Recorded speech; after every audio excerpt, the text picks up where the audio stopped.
You've probably noticed abnormally high gas prices and seen headlines of raging inflation. Some say it will be solved by the Fed raising interest rates. That is incorrect. Even though there is a lot of cash in the system right now, it's not the primary driver of inflation. Some naively think so because periods with a lot of money have tended to be followed by high inflation. The main cause of inflation is shortages. You have probably already been affected by the supply chain shortage over the past half year, but that's not the only or most significant shortage. Just look at commodity prices, headlines on labor shortage, semiconductors and cars. We have an everything shortage.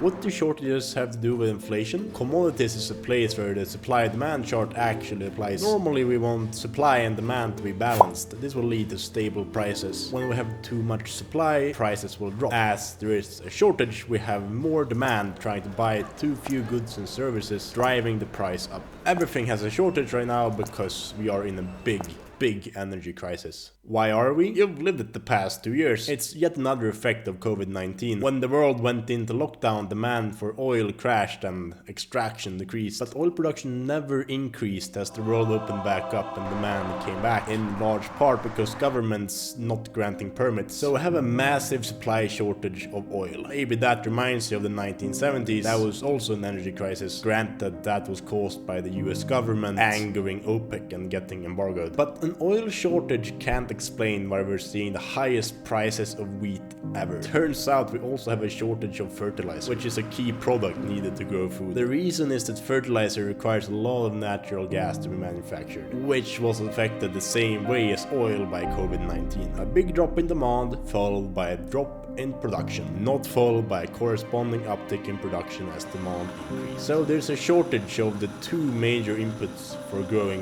wheat, fuel and fertilizer. Add in a war between the two countries who normally export the most wheat in the world, a crazy heat wave in India, and now you're really cooking for a global food shortage. Of course, if you're watching this video, you're going to be fine. Food might get slightly more expensive. People in the developing world though, starvation. Then there's also this big housing shortage because no houses are being built. So we have an everything shortage causing inflation. One way to solve it would be with big investments into production, which is not happening because of lack of permits. The Fed have a mandate to keep inflation in check. Politicians look to them. They obviously can't do anything about the permit issue, so they can't increase supply. They will instead use the one tool they have to try and lower demand by increasing interest rates. The problem, this could reduce the already small amount of much needed investment in commodity extraction as the cost of capital increases, which would reduce supply even further, leading to an even greater supply imbalance, causing higher inflation, and on we'd go. But alas, the Fed is unable to raise interest rates to the extent they need. Markets are already breaking at 1%. How would the stock market react to 10% interest rates? How deep of a recession would we enter? It's politically untenable. So where are we right now? Well, prices of commodities are pricing in an increase in supply and double-digit interest rates. When the market realizes neither will happen, you'll see commodity prices really go bananas. Maybe we'll even go back to standing in line at the gas station to refuel our cars. So if you want to protect yourself economically, you buy cheap commodity producers. No matter what though, you are still going to have food on your table. People in the developing world might not be as lucky though. What will happen when the entirety of Africa and half of Asia is starving? There's already a minor food revolution in Sri Lanka. We already saw a rise of racism